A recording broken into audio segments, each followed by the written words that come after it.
Please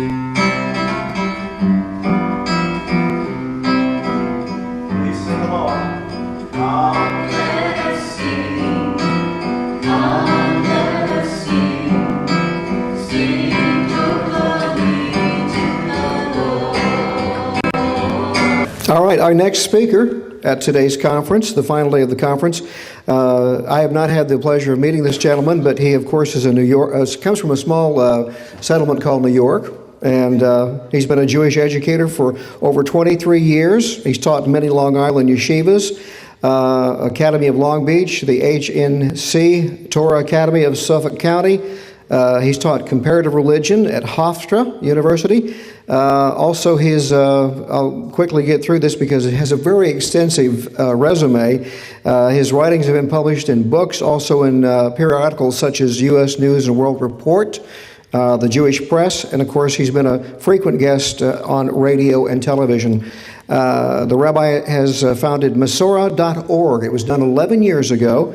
And since then, with other rabbis, he's created an ever-growing searchable database of thousands of Torah articles, audio classes, and has addressed all facets of Jewish and Noahide life. The website, by the way, is free. If you ever try to visit it, you'll find a wealth of information there. And of course, it also contains the 7-year-old Jewish Times, which is downloadable, and you can print it out and take it with you if you like. He's been involved with very many charitable organizations and charitable efforts, and he currently splits his time between Torah study, writing, and running marketing business in New York. And he also has continued to reach out and to teach on the internet and by telephone classes to Noahides all around the world. So we welcome Rabbi Moshe Ben Chaim, please.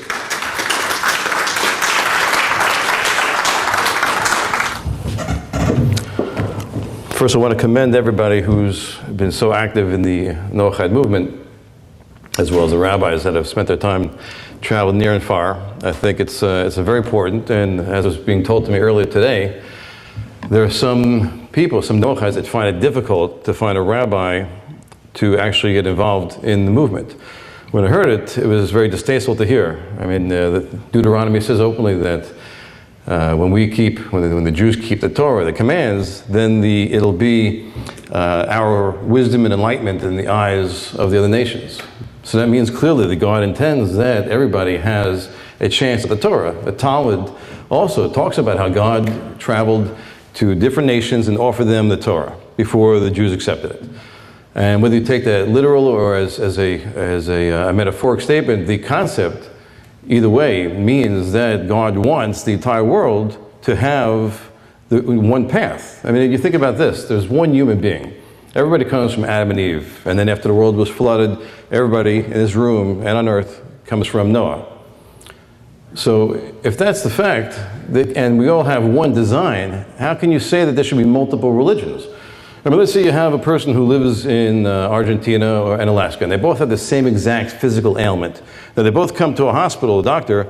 The doctor is not going to treat one person different because of their culture, because how they were raised or what ideas they have. They have the exact same human design, so he's going to treat them exactly the same. And that goes, it goes true for the concept of spirituality, that the spirit in a person, the soul, there's no difference between somebody who's born to Jewish parents. I'm not going to call a person Jewish because, to me, as I was discussing with Josh earlier, there is no such real thing as Jew and Gentile. God didn't make Jew and Gentile. God created man and woman. And everybody comes from that. And there was only 2 events where there was some change to the human design. So at first we know that Adam and Eve were naked, and they were not embarrassed. The Torah tells us that. The Bible says that right in Genesis, to teach us that there was no such thing as a conscience yet. Maimonides addresses this in his book, Guide for the Perplexed, which I urge everybody to get a hold of. A very brilliant work and very crucial in terms of having a grasp on what the fundamentals of God's intended life for mankind is, which is the Torah.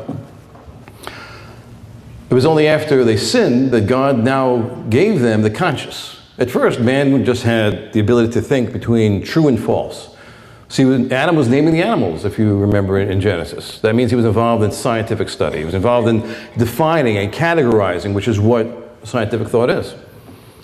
He was not concerned with morality, about being naked, being good or bad, because that aspect of his conscience, that aspect of his being did not exist yet. God only gave that as a gift because man so quickly sinned. He was told not to eat, and he ate. So God, in order to save him from doing other things that would destroy him, he gave him a secondary brake system, you could look at it, where before he's about to sin, next time, now he'll think, well, maybe it's not so good for me to do, he'll feel guilty. That guilt was a gift that God gave to man. So that's why right afterwards, they knew that they were now naked, and they put on clothing. And of course, God endorsed that by giving them animal skins after that. That was one change, where he gave man a conscience. The only other change that came afterwards was by the case of the flood. And what happened there was that the Medrash, which is the sayings of the rabbis, they have the license to indicate ideas to us through metaphor and through subtle hints. And you see that King Solomon says this right in the beginning of Proverbs, to understand the rabbis and their riddles. So what the rabbis speak about is that before the flood, and we look at the dates, at how old was Adam when he died? 930. You don't have anybody today that's living that long. There's a reason for that. In the Medrash, the stories of the rabbis also say that when people used to walk in the ancient times, they would uproot cedars with their legs, and beasts like lions would be like fleas to them. And they would walk from one end of the earth to the other end of the earth in just a few steps. And of course, that's not literal. But it means to say that there was a difference in terms of the physical design. And we would live for 930 years. There were people who lived 1,000 years. So why did God make this change? The reason was because this blessing that God gave to man to live so long, because you can live 1,000 years and not even penetrate, not even scratch the surface of all the knowledge that's out there. You look at Einstein and the Newtons, who locked themselves in rooms for weeks just trying to work out a certain problem because they were just so absorbed with the enormity and the depth of the wisdom that they penetrated. And they were probably the happiest people that ever lived, because they had something which just completely captured their mind. It captivated them. And when you study, there's no physical exertion, there's no exhaustion. So you can apply yourself for hours, days on end. Unfortunately, the generation of the flood had used these gifts of long life and stature to their own personal gain. And it says that the men, the judges, the sons, some people misinterpret what it means. It says the B'nai Elohim.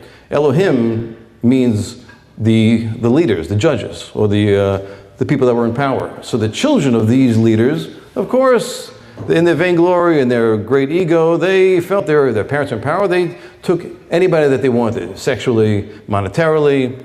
And because of this, as Rashi states, one of the great commentators on the Torah, he states that God sealed their fate because of stealing. Because of that initial breakdown. Not necessarily that stealing is worse than rape, of course, but the stealing was the opening. Now they didn't have any regard for the next person's property. I'm more important than anybody else, that's it. The generations were then trapped, ancestor down to a descendant, over years until the world had no hope, and God destroyed it with a flood except for Noah, his 3 sons, his wife, and his 3 daughter-in-laws. But what God did was he made a change after this, because we see immediately in the Torah. And I just want to preface this by saying that a lot of what I'm sharing with you today is what I studied from Rabbi Chait, who's been my teacher for about 30 years, Rabbi Israel Chait. Very brilliant man, and very clear. And he once gave a class on Noah and the flood, and he explained how if you look in the verses, and again, we know that the Torah is written in such a clear way, but also a very cryptic way. There's a tremendous amount of knowledge if you learn how to study and see where the questions are. I'll give you some examples of how it works. But you see right after the flood that God allowed meat to Noah. Why? Why was he allowed meat? Yeah. Doesn't the word mabul that describes the flood, doesn't it really mean a withering away?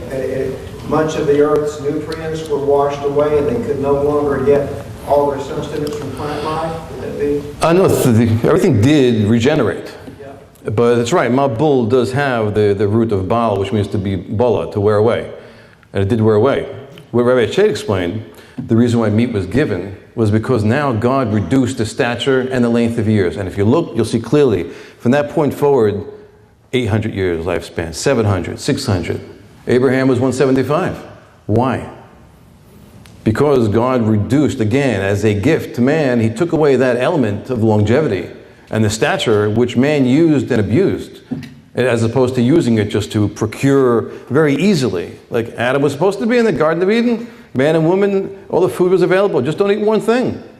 We see the human condition couldn't do that. That was the second and last change to human design. If that's the case, that means everybody today on earth is of the exact same design. And again, use the physical example, meaning the body. Everybody's treated the same way with the same element. So that will apply also in terms of any type of a psychological or neuroses or spiritual or philosophical problem. We're exactly the same. Okay. And we see also, some of the greatest teachers that we have in the Jewish circles were people who converted or were descendants of converts. King David, King Solomon, they came from Ruth, the Moabite woman. The Messiah is coming from King David. God does not have favorites. Conversely, you also have plenty of Jews that have committed the worst crimes. So there is no monopoly on goodness. There's no monopoly on having a ability, a proclivity to better type of choices in life. This is something which every person has to choose on their own. Now, I'll say something which I had a little hesitancy about bringing up, but I feel, in all honesty, that's what we're here for. And Rabbi Chet had given a class recently, and he was talking there's a story where Moses went out to his people, and he saw an Egyptian that was beating up on a Jew. And it says that he looked this way and that way, and he saw that there was no man, so he killed this person who was rightfully deserved of being killed. But the Targum Yonasan Ben Uziel says, and Rashi brings us down to him, says that what does it mean? There's also another meaning behind the fact that he looked both ways. It says that he looked with spiritual inspiration, with divine inspiration to the future to see if there would be anybody of this Egyptian that would convert. And when he saw that there was no redeeming quality in the future, then he killed him. Now, in our circles, we can't operate that way. We don't have God's knowledge. We see somebody who's out there who's hurting somebody and they're not letting up. We have to take the appropriate action. Sometimes it means that we kill the person. And we shouldn't be afraid of doing that because that's for the betterment of the society. Now, Moses, at this point, had divine inspiration, so there was something else, as Rabbi Chet explained, was part of the mix. And that was that it's true in terms of man's sphere, he looks at what's the here and now. But when God makes decisions, there's a broader range of possibilities. He knows the future and the past. So when God makes decisions about the fate of a human being, that can also include what will be down the line, a couple of generations. Will there be somebody who comes out of this person? Maybe it's worthwhile then, God will say, to leave this person alive, provided he doesn't hurt anybody else, because in 3 generations, he'll have a great leader. But when Moses saw through divine inspiration that this was not the case, then he killed him, rightfully. And Rabbi Chet mentioned that you see from here that really the best life for the Egyptian or his descendants would have been to convert. And if you think about it, what we just said makes sense, because if there's only one human design, therefore, if we say that what's best for Larry has to be best for John. You can't say because one's a Jew or one's a Gentile that, it's better for him to keep the Torah because he was born a Jew, but him, no. That doesn't make sense. Just like you will not administer different types of surgery or medication of 2 different people from 2 different cultures. You look at what the actual design is. If the design is identical, so then two beings that have identical design will be treated exactly the same. Same thing in terms of what the best lifestyle is. So I want to impress that this is really the system of Noahide. The 7 laws are not a system of perfection, but they are a minimal system in terms of the right to life. A person does not keep, even if a person steals a penny and is a Noahide, so then the punishment is death. Why is it so severe when the Jew doesn't have that? And this is what a lot of the Christians and the other groups attack us for. Oh, look, we found an isolated case here. Well, look at the severity you're giving to a person as a Gentile, and the Jew is scot-free for a penny. But if you don't think about the idea, then of course you act that way. And certainly if people are poised for attacking whenever they can, what we have to do is realize that we're interested in truth. We're not interested in people and reputations and how many masses are keeping Islam or Christianity. This is not impressive. Because if they all got together and said 2 + 2 is 5, we're not going to agree with them. Even if all 6 billion of the rest of the inhabitants of the world said that, we can't agree because our mind tells us this is not true. And this is the bottom line in terms of the most important message, if I wanted to impress on everybody today, is that this is what you have to look for, is to, if something makes sense to your mind. I had a conversation yesterday, I'll mention in a second. But just to finalize this one point, so the Noahide system is a minimal system in terms of right to life. That's why if you break that even by taking a penny, so now you've shown that you've gone below the threshold of what God says you're worthy of living. But if a Noahide chooses, like Maimonides says, and he wants to take on other commands, we say, yes, well, we do not tell him not to do it exactly how he's supposed to do. There's a few that you can't do until you convert. And there's a reason for them. And it's not selective again. But again, the reason why there's the punishment of death with stealing a penny is because now you've shown you can't even keep these 7. Right? This applies to any human being. Now, the concept of taking on more, now you understand that since the entire human race is equal by design, we all benefit equally if we take on more. So any human being on earth will benefit equally by keeping the entire Torah system. Okay. All right. And the thing I'll mention is that yesterday I had just a brief conversation with somebody in my temple. And we were talking about the idea of whether there are laws that have reasons or not. He was of the opinion that there are certain things that there's just no reason to, which of course is absurd. I mean, the creator of the universe, when we see all the wisdom that's in math and science, we know that anything that he communicates to man, there's plenty which we are not aware of. We don't know exactly what an angel is, or we don't know what God's plans are for tomorrow, let alone Messiah. So, what we do know when he communicates something to us, he wants us to understand it. And this is really the purpose of mitzvahs. The purpose of the mitzvah is not necessarily the physical act, but it is the ideas behind it. Why am I doing this? Why am I taking a palm branch and a yellow citron and waving it up and down and left and right and forward and backwards? It seems almost like an archaic, idolatrous type of a rite.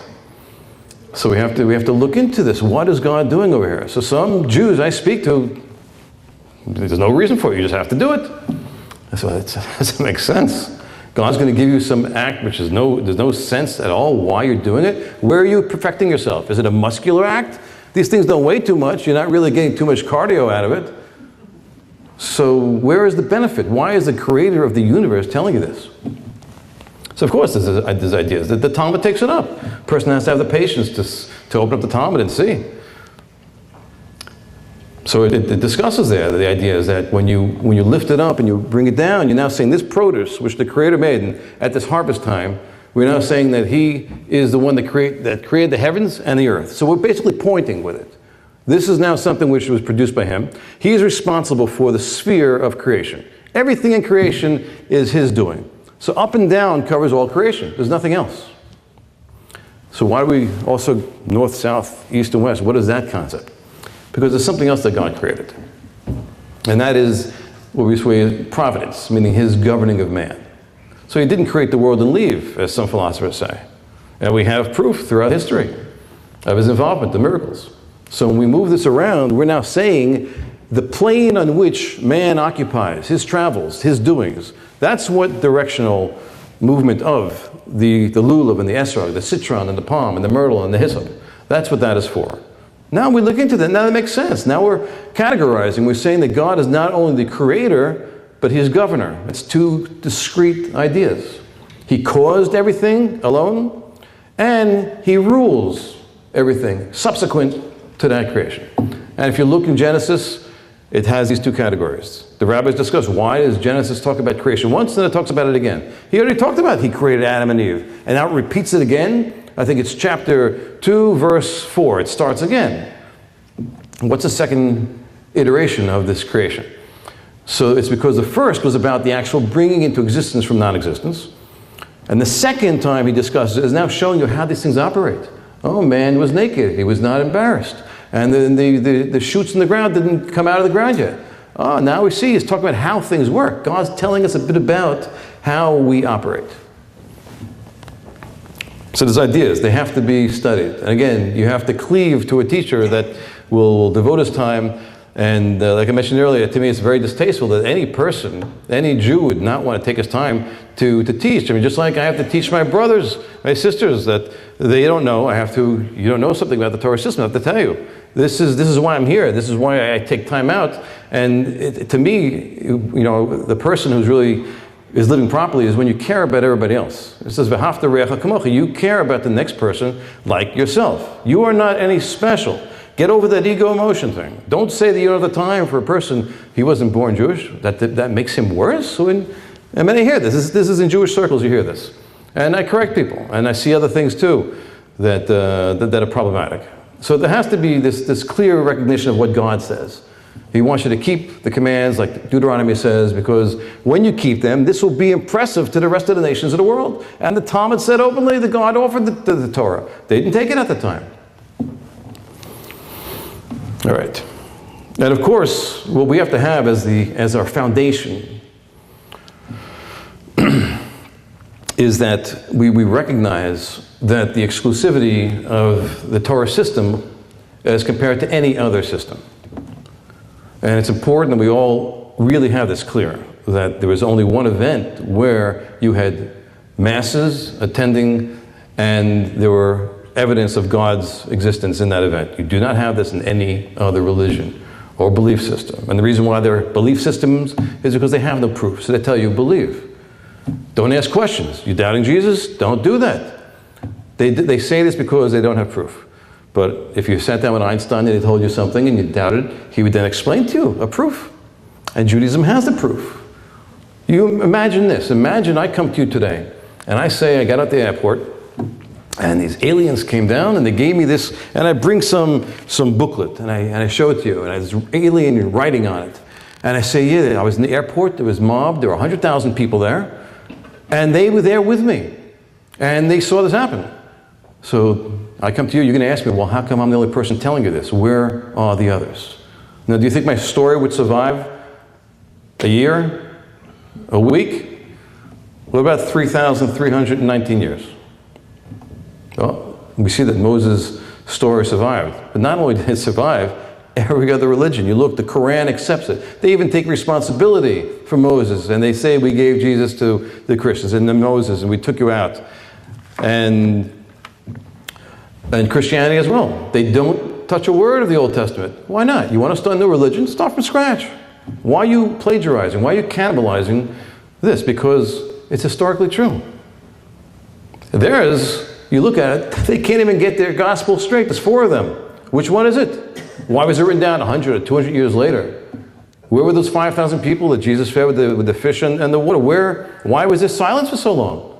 That shows you that these things are just claims without support. What do we accept in terms of historical proof? 2 ingredients. There have to be masses at the event, and there has to be that the event was intelligible. That's why we accept that Caesar was the emperor of Rome. Is there any second gospel on Caesar? No, nothing in history. Alexander the Great? No. So we accept it. It's unanimously accepted throughout the world. Had Moses tried to tell the people, don't forget what your eyes saw. And he says this, if you open up Deuteronomy, Moses says this to people. He says it to them numerous times, that don't forget Sinai. Now, how could he say that to them if they weren't there? How would they pass it down till we have it today? The entire world has it today. It's impossible that we would have the story today, intact, unanimously, and other religions corroborating, had that story been a fake. Just like if I came here and I told you at the airport that event took place with the aliens, nobody here is going to accept it if I'm the only person saying it. Certainly, if I say you saw it with me, yeah, right. How much did I drink today? So it's important that we know that every area of life is governed by rational thought, proof. If somebody doesn't prove something to you, you have no obligation to follow it. Yes, in Jewish law, when it comes to halacha, which means how you go, halicha, your travels, the rabbis have the right to tell you, do this, understand it later. You have to keep the system so it's for perpetuity. But in terms of a rabbi coming over and telling you, you must believe that your brother is really, not the blood brother, Why do you have to believe something like that without proof? He tells you, believe that some theory about gravity, and you don't understand what he's saying. So the person I was speaking to yesterday in my temple, he says to me, well, Maimonides is only an individual, and all the other rabbis say something else. He was talking about divine providence, that every single thing that happens in every second of every day, every leaf of the tree that falls off, no matter where it is, the gazillions, if there's a number like that, of the leaves that fall down, they're falling exactly how God wills it, at the time He wills it, what angle, what moisture content, if there's a bug going down with the leaf, does it land on a rock, does it land on another leaf? So this is his position. And he says to me, yeah, a whole bunch of rabbis say that that's true. God is governing every single aspect. Maimonides says, no, there's laws of how God governs. Over man, over intelligent beings, God relates directly. But if the person is not so perfected, he relates less. And Maimonides proves it. He bases it on verses in the Torah. And then he quotes King David, and King David said that the other nations are like animals. What does it mean they're like animals? It means that they are not governed in terms of individuals. God doesn't say that this lion, eat that deer. He creates a specific law that governs lions. God is not pushing out maple leaves on every single tree across the globe. It's much more impressive, too, if you think that God created laws that now work. So we had this discussion, and his point was, well, there's so many more rabbis that have this belief, I'm going to follow them. So I asked him, does it make sense to you? And he says again, no, there's so many more rabbis, and Maimonides is just an individual. I said, well, let's say Maimonides says 2 + 2 is 4, and the other rabbi said 2 + 2 is 5. Will numbers be what you follow? So of course he couldn't answer that. He saw the contradiction. The point is, when it comes to philosophy, nobody can tell you what to believe, as Rabbi Che taught many times. Philosophy is something which you have to wrap your mind about it yourself. And the greatest of rabbis, who Maimonides' father never took the book off his desk. There was a book called The Duties of the Heart, which is in English. And in the introduction, he talks about how if you just follow the rabbis, but you don't convince it to your own mind, then you're committing a crime to your Creator. Because God gave every individual intelligence. If all He wanted you to do is mimic what somebody says, so He would have just given us memory. He gave us reason also. Because He wants you to think for yourself. There's no benefit in saying, I agree with these 10 rabbis, or this, whatever the group is, just because there's a number of them. You have to be independent. You have to really understand that just simple reality, you have intelligence. That's why you have it, because God wants you to engage it. And disagreeing with somebody, don't make it up to be like, it's an emotional thing, it's a personal, joust. It's not. And if people do that, and they start getting angry because you're disagreeing, tell them calmly. This is not personal. We're discussing ideas. I had to do this with this fellow in my temple. He had a question? Somebody said something? By the way, if you have any comments or questions as I'm going through this, say something. Throw an apple, do something. Okay. All right, so we covered God's will is that there's one system. There's only one human being. Okay? So really the benefit for everybody. Whether the tables were changed and I was not born to Jewish parents, and who knows down the line, maybe one of my ancestors wasn't Jewish, who knows? Does that change what's going to be good for me now? No, it's not going to change. And again, God chose Ruth the Moabite to be the the ancestor of King Solomon, who was given wisdom overnight when he was 12 years old and became king. Never happened before or afterwards.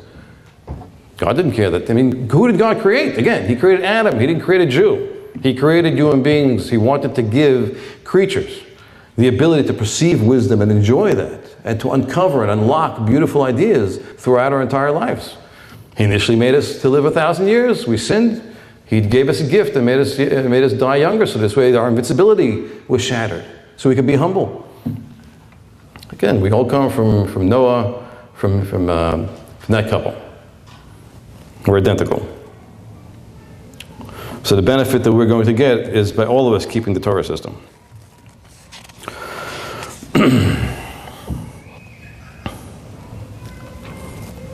And also you see the Torah is replete with instances where it says that you should have one Torah for the Jew and for the convert.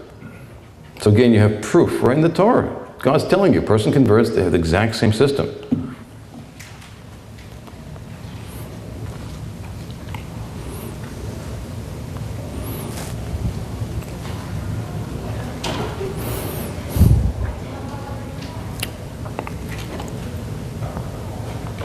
I'll share with you an idea which it struck me as pretty amazing in that actually I learn each week, for like a year and a half now, with Doug and Cal Taylor, very gracious, and everybody's invited to join on the phone or on the internet. We do a Sunday class, specifically Noahide. So this way, because I mentioned earlier, there are certain laws that a Noahide can't keep until you convert, and there's a reason. One of them is learning certain parts of the Torah. Another one is keeping the Sabbath. Why? Why are these off limits? I think the reason is because both of these would now blur the lines as to who the true holders of the Torah system are, all the way back to Moses. And we don't want to risk losing the Torah if we allow a person to parade as a Jew by going to temple on the Sabbath and keeping the Sabbath. Even though the intention may be pure, we have to be concerned, and Noahide has to be concerned that we have to make sure we do not blur the lines as to who the real possessors are of the authentic Torah from Moses at Sinai. So we don't do anything which resembles in our outward activity. And that's the one thing which really marks off the Jew. Only for the sake of making sure that he's still isolated, people can identify who is a Jew, go to them, get the answers. The student of the Jew who's a Noahide can surpass the Jew in knowledge and perfection. He can be better. That's not the point. The point is that we want to make sure it's preserved. So this way your children, other Jews, other Noahides can get the exact transmission. So we have to keep the lineage intact. So that's the Sabbath. In terms of Torah, of course, now you see that this follows suit. That if you would be involved in learning all areas of Torah, and then you would look like the authority in Torah, and the Jew wouldn't. But since you don't have to keep all the laws, how meticulous is your adherence going to be? I would say that it's not going to be as meticulous as the Orthodox Jew who has to, and he knows he's got to abstain from all 39 forms of work that are from the Torah and all the thousands of laws that the rabbis used as gates to those. And there's a tremendous amount that we have to keep. We don't have a choice. We have to do it. And through that real severe obligation, we make sure that we have the system intact. But it's not for us to keep and say, I'm sorry, I don't have time for you. God made everybody. He gave every single individual a soul. He wants that Torah to be shared. Again, the Talmud says God offered the Torah to all the nations. They were not wise and they rejected it. But now I'll mention to you a Ramban, which is very amazing. And again, just to follow with Cal and Doug, so we learn every 11:15 every Sunday morning, and you're welcome to join. You can speak to Cal. They're sitting in the back if you haven't met them yet, and they'll give you the number to join. We do it for about an hour, and you can also listen on the internet too. It's free. You can go to Masorah.org, and you can go. There's the first link on the side. It says Talk Live. You click there. You can listen. You don't have to do anything. It doesn't cost anything. And if questions, you type it in. I'll see it. I'll respond to you. All right, so let's try to think also in terms of the future. This is the first of, I hope, many meetings that we all have together, and that we really learn a lot together, and I learn a lot. The rabbis say that you learn a lot from your teachers, more from your peers, but the most from your students. And I see it's true when questions come up, and I hear them. I never thought of that because I'm coming from a whole different angle. So the Ramban. So the Ramban makes a statement, and he says that and here's like a good example of beauty in the Torah's writings. He says that in the Torah, the word Sabbath to God are only mentioned twice. A Sabbath unto God. It's mentioned in connection with the Sabbath, all right, and it's mentioned in connection with the sabbatical year, every 7th year where we let the land rest. And I'll read you one line, and he's hinting to something here. He says, behold, the days, meaning the 6 days of creation, hint or allude to that which was created in Genesis, those primordial 6 days. So when we keep the Sabbath every 7th day, it's now calling back to mind that event of creation.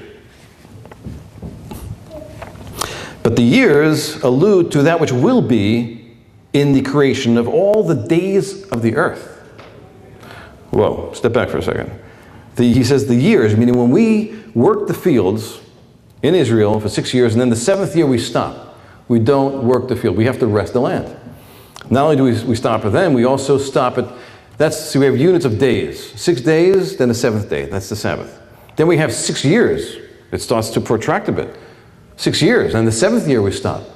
Then we have units of 7-year units, up to 49 years. The 50th year is the Jubilee. Again, we don't work the land. Then we have all the days from Adam until Messiah. And then from that point when Messiah comes, and as we pray every day 3 times, we say all sons and daughters of flesh will recognize God's name at that time. That will now what the rabbis refer to as a day which is entirely the Sabbath, meaning the era of the Messiah and forward is referred to as a day of Sabbath, meaning it's going to be forever. The world will just go on forever. But from that point of the Messiah coming and onward, it is now viewed as a Sabbath. So the question is, what is this concept of Sabbath that's running through? And why is there 4 examples? Why are there 4 cases of this model of 6 then 7 days, 6 then 7 years, 6 then 7 groups of 7 years, and then the 6, which is now from Adam until the Messiah, that would be a segment of 6 units, whatever those units are. And then the Messianic era is considered the 7th and final unit, the era that is completely Sabbath. So I think what he's getting at is that when God created the world in 6 days, and then rested on the 7th, it didn't work on the 7th. It was not only for the creation of, you needed to have a laboratory for man to study it. I mean, if you look at why did God create, you can't say why and have a conclusive answer. God didn't tell us why he created. But we can say there is a benefit in the fact that he created a physical universe and then put man here at the last moment, because he wanted man to have what to study to see God's wisdom, right? Melo kolaretz kavodo, the entire world is full of his honor. Not for his need. God has no needs. That's heresy. God is not lonely. God, Maimonides says, we don't know why he created man. But we can say there is a benefit that we now have a physical world and we could study it like Adam was doing. He was naming the animals. It means he was looking at the animals and seeing nuances and distinctions. Wow, this is amazing how this works. Fish are this way. You know, the dolphin's tail is like this actually, and the shark's tail is vertical. Why? What's the difference? Well, a dolphin has to get air, a shark doesn't. The shark gets it through the gills. So he has no need to go above the surface unless he's getting prey. A dolphin has to get the air. So if you have motion like this, so then it could push the front up. So we see, there's some reason why. And that's why that's where the spout is. That's where you can take the air in. So we see from just the design of a tail, wow, that's interesting. And there's so much more. Zebras never feed alone. And they also have these stripes. And if you look at them from a distance, you can't make out where one zebra ends and another one starts. Well, you know what? There's a reason for that. Because the animals that prey on the zebra will not attack unless they can see an individual.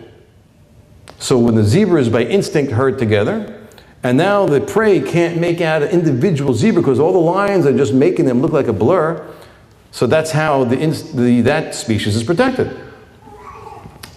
So you see that God wants the species to go. Of course, he wants the animals that prey on the zebra to eat. So that's allowed too. Now when God made this creation, he gave us ability to see beautiful ideas in all of the physical universe. He also mapped out the future events. That's what Ramban, Nachmanides means, I believe, when he says that the years, the reason why we don't just have a group of 6 and 7 when it comes to days, but we have it when it comes to years, and then 7-year units, and then further down the line, is that he's trying to tell us something, that I believe that the purpose in creation was not the 6 days. The purpose in creation was the 7th day. Not the toil and labor and eating and all the other things. Yes, that's necessary for our existence. But God, see, it's an interesting thing. If you look in the Torah, it says that he completed all the work and then he rested. It sounds like a contradiction or redundancy. If he completed all the work, why does it have to say in the next verse, or in that verse, that he rested on that day? He completed the work. He's not doing anything. If I'm done with the work, how can I now rest? I mean, that's what I'm doing right now. But God's saying no. The completion of the work means everything that I wanted to make is now done. Resting, the Torah is telling you, is that now he did a positive act. For example, I could have a Coke in my hand, and I drink it, and I put it down. Now, there's two reasons why I put it down. I put it down either because there's no Coke left, or I put it down because I decided to diet. I want to go on a diet. It's too much sugar. I want to go on a diet. So I'm making that abstention from Coke from now and forward is a positive act, as opposed to just the fact that there's no more Coke left, so that's why I'm not drinking. So there's two ways to look at inactivity. God did both. He completed what had to be done, but then he said, now I'm designating the seventh day as that it's kodesh, it's holy, it's sanctified. Why? Because this is the day where you cannot be involved in work and labor, and all you can be involved in is thought. Because that's the reason why God created us and gave us intelligence, every human being. Because he wants us to be engaged in thought. That's the primary activity where not only is it the best thing for us practically, but the real reason is because we are just enamored by the brilliance in creation. When we take that day off and we just ponder and we have all the time where we're not distracted by anything else.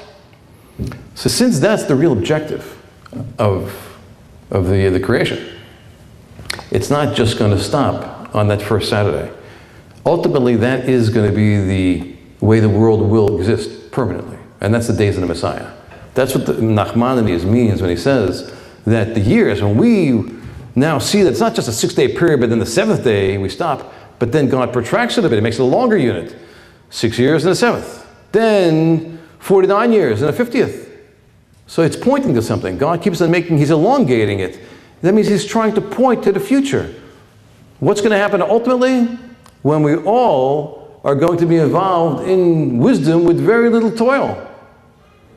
That's going to be what the future is all about. And God is hinting to that in the mapped out plan of Genesis. That's what I believe the Ramban is pointed to. That's what it means, Sabbath to God. It's a Sabbath to God because of Genesis. And ultimately, the ultimate Sabbath will be where it's on a daily basis, not just limited to the seventh day.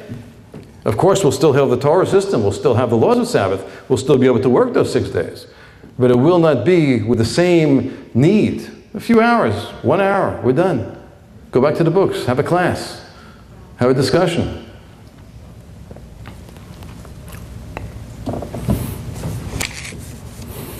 So you may ask, well, what about all the generations that died?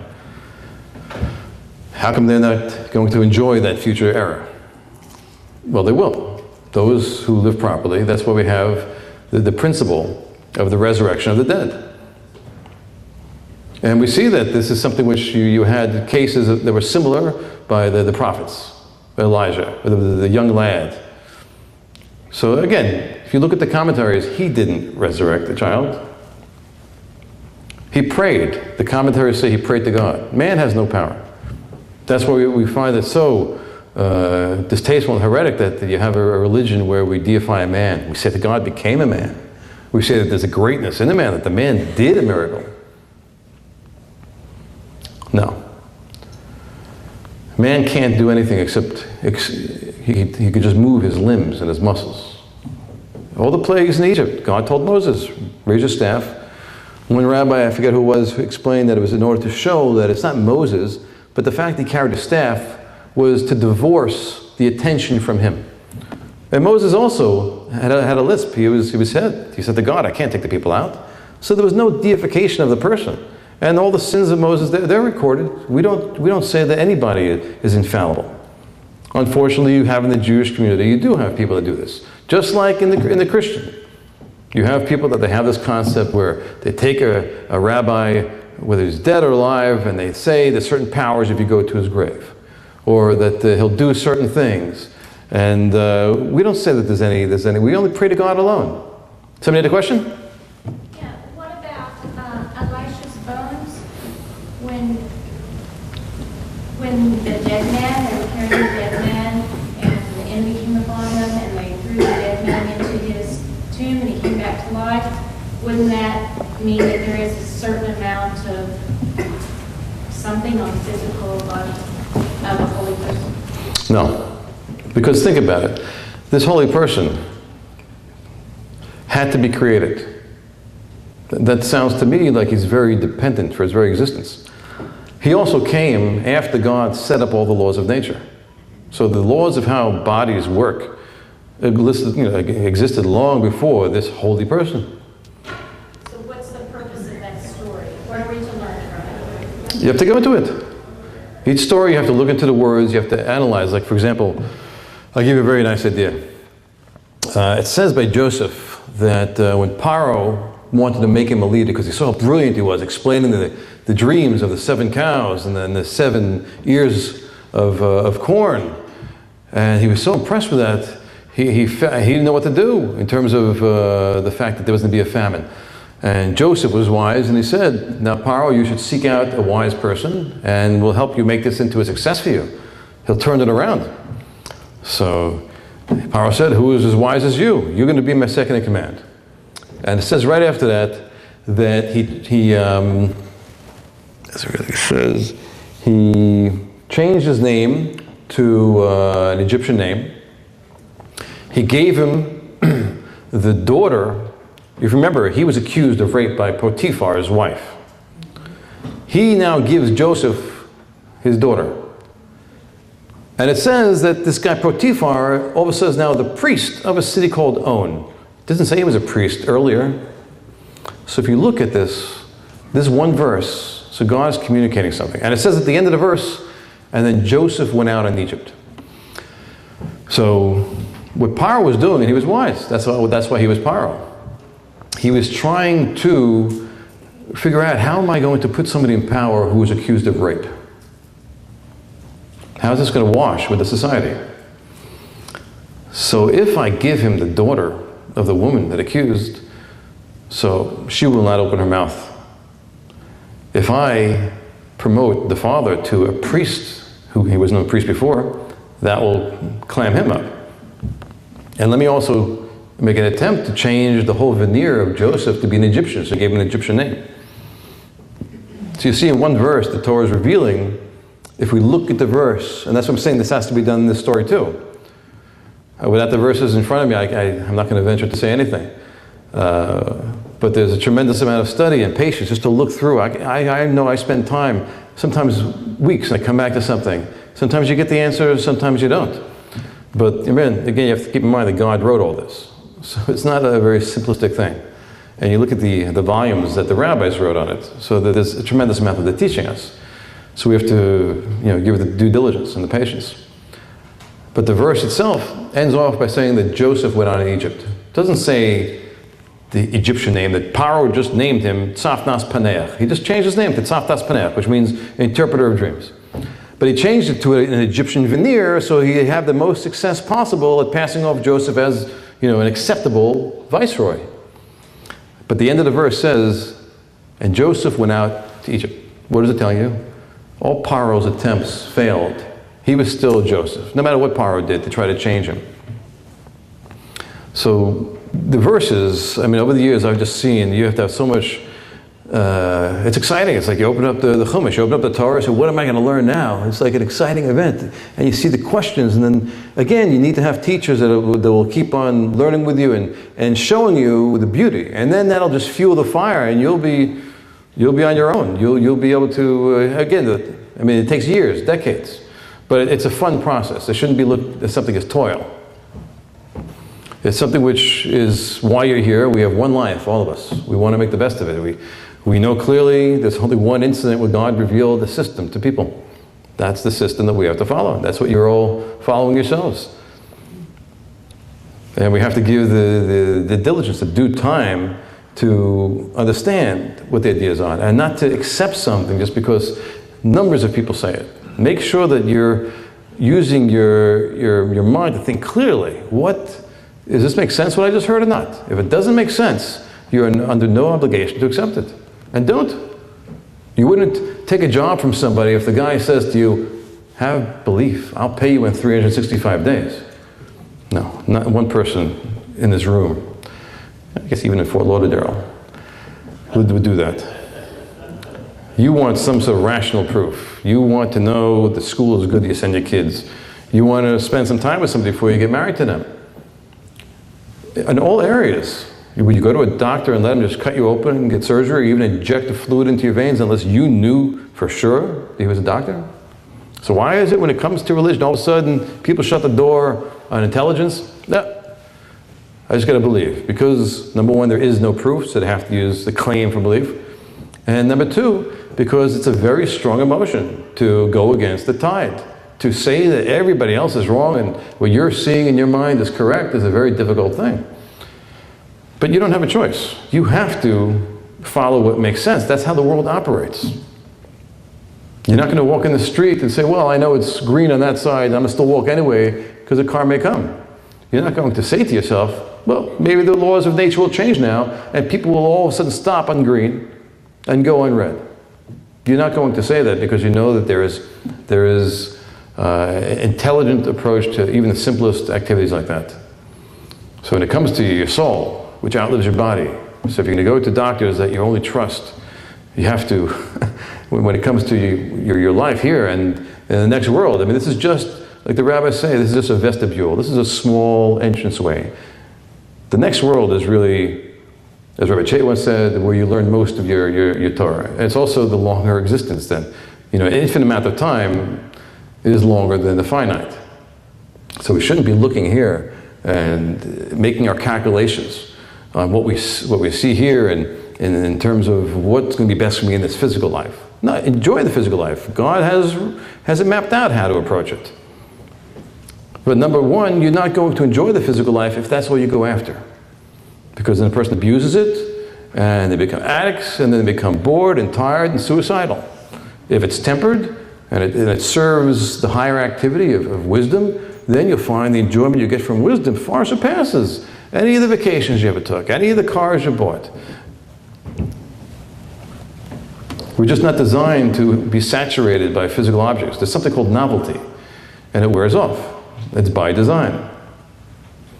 So anything you ever will buy, and again, don't be an ascetic. You don't become a monk. That's the opposite extreme. The Talmud says any fruit that a person passes up in his life and doesn't enjoy, he's judged for. This is a realistic approach.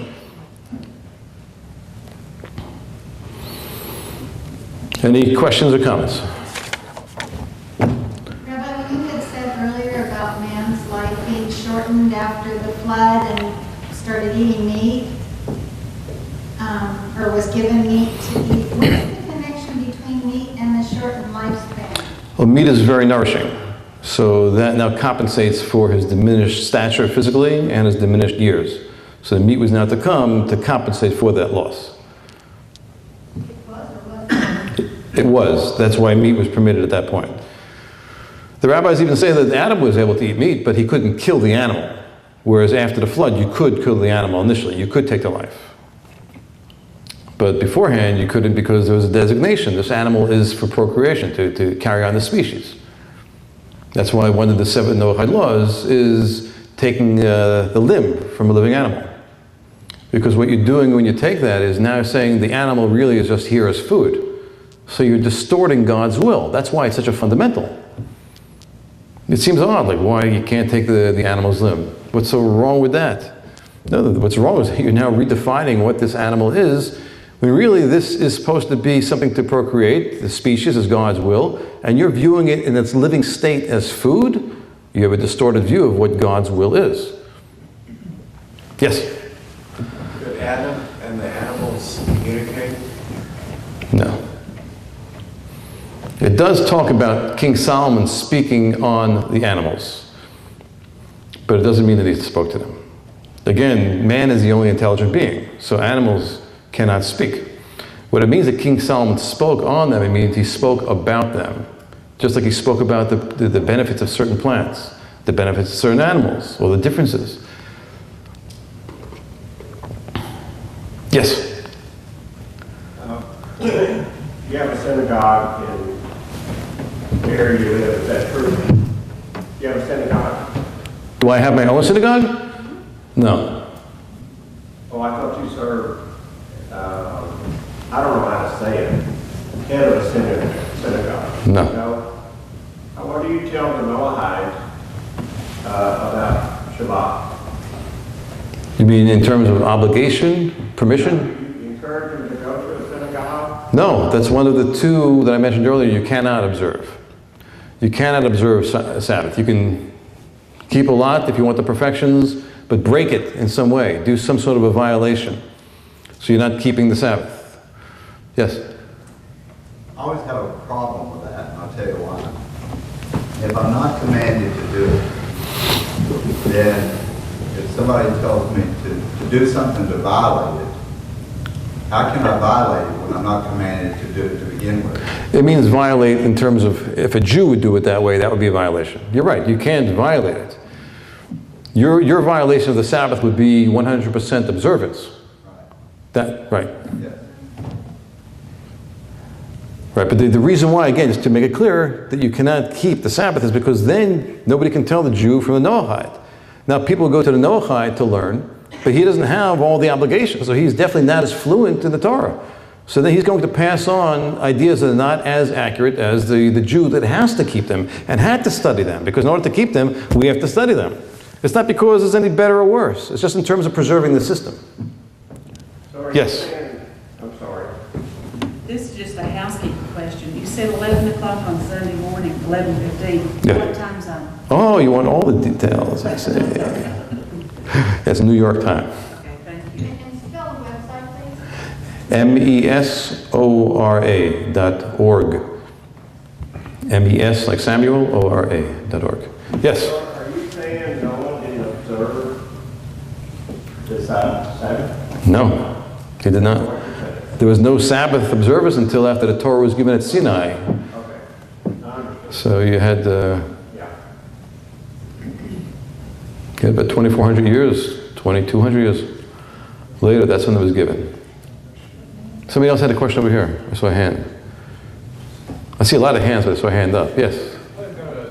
Just to kind of clarify, it says Adam could eat meat, so he just couldn't kill. That's one view. Okay. Because we know also that Adam made a sacrifice upon his creation, right? Yes. So, right, are you saying, would the view then be that he could kill for that purpose, he just couldn't kill for the purpose of eating? That's right. Right. Good question. Why did Adam make a sacrifice as soon as he was created? Meaning all of a sudden, he realized he was a creature and he sacrifices right away. Why? And you know that Maimonides says that every single altar that was made, where did Abraham sacrifice? Where Adam was created. Where did King David and King Solomon sacrifice? On that parcel where Adam was created. Where did Noah sacrifice when he left the ark? There's one for the ark people that are chasing after that. Where is it located? It doesn't seem to be Turkey. It seems like it's Israel. I mean, how can you say that Noah left the ark and sacrificed on the same place that King David and King Solomon, right? It's interesting. I'm not saying conclusively, but what's the reason why he sacrificed as soon as created? To demonstrate that I don't really deserve to exist. I'm only existing because God decided. I will demonstrate that by proxy, and I'll take an animal and take its life to show that I really am like this dead animal. That's the concept behind sacrifice. And that's why all the other sacrifices are in that point, to show that that's the idea that all sacrifice harkens back to. That we have to recognize that we don't deserve to exist. God made us for whatever reason. It's humbling, but it should be enjoyable. We've got 3 minutes left on the tape. Okay. So if in case he asks you to stop, let's change tapes. Okay. All right. Anybody else? You have 3 minutes to ask your question. Let's see. No, let me see if I covered what I wanted to.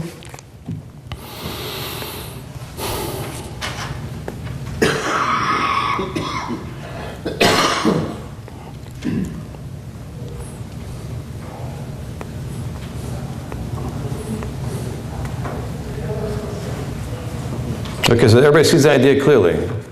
We'll start and end on the same point, that God did not create Jew and Gentile.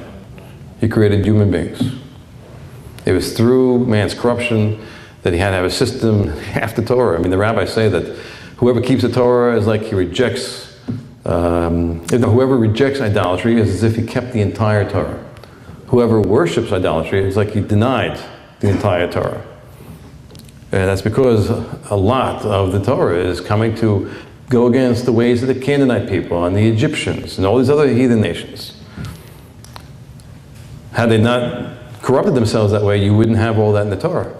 God can't tell you, don't be like the Egyptians if there was never a people called the Egyptians. So you see, the Torah is coming to counter wrong ideas. So you can't have the Torah in its entirety. Like, why didn't God give Adam a Torah? It doesn't make sense. You can't give him laws not to be like a certain people who never existed yet. So what was God's one plan? The Talmud says that there's a couple of views in the Talmud. How many laws were given to Noah? How many were given to Adam? It says Adam was given one law. There's a view that says that. And that was idolatry. Don't commit idolatry. That was it. The reason why he was just given one is because God, like I said earlier, equips us all with something called reason. And you don't have to necessarily learn certain fundamentals of reason. Like, for example, the idea of equality. I could tell right away that this chair is different than that one in terms of height. It's on a platform. I see a difference just by looking at it. I could be an infant. An infant cries when it sees a strange face because it immediately is comparing. The function of comparison. So the reason why the infant will cry is because the mind does not have to learn how to compare. Your mind is always comparing from the day you're born to the day you die, and even afterwards. So comparison means that you recognize that this is not the same as that. So that's why the babies are frightened. You don't have to learn to compare. You also don't have to learn that 2 + 2 has to be 4. You recognize that I got 2 of these, and 2 of these, I put them together, it's now going to be 4. Whatever you want to say, it's number 4, but it's ... That I know. So that's why God only gave him one command. One command was Noah to set the stage. Had God not given Adam a command, who's to say I'm subservient to this Creator? God had to set the stage. One command: don't accept any other God. Now God set the stage. I am the commander. You are the servant. Now, live your life. Use your intelligence. That was the plan. There were certain other corruptions. There were certain needs. More commands were given. That's why half the Torah is telling you not to follow all these foolish ways.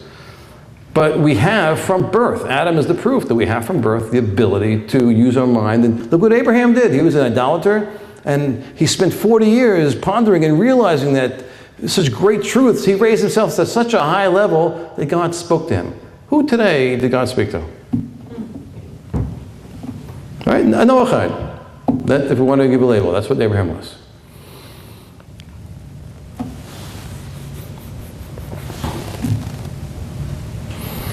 So we have that ability, and we should really abuse it.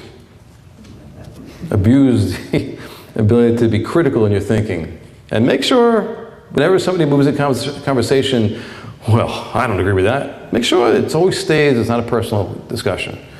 And if you see it gets away, you can't talk to the person, so you don't have to talk to the person. Find teachers, find friends, learn regularly, and I hope to do more than what we're doing now in terms of my involvement. And if there's questions that you have, again, to join Cal and Doug and I and Josh, and we do this pretty much every Sunday, and we've been keeping it up for like a year and a half, and I welcome questions, and if there's a way to start some sort, I'm not sure where everybody lives, to have more groups structured, pick up topics. I know that Rabbi Chait spent a lot of time, and there's many classes that he gave that you should really get your hands on, and we have it on the site, on the audio link.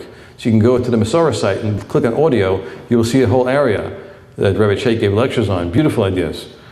And it's my hope that we all are worshiping exactly the same in the very near future, and that whatever emotional issues that come up, we confront them. We're honest.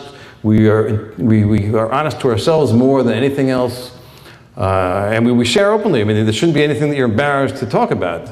Because going against the tide, and I can't commend you all enough that you have done that. I mean, going against the entire world that's following them away, and now you get ostracized, and thank God you have strength in your numbers here. The real strength, of course, is coming from your own mind, and seeing the Torah system as true. And hopefully that will be something that you really hold on to and grow, and that we all are Jews together, following one system, one God. Amen. Okay, go ahead.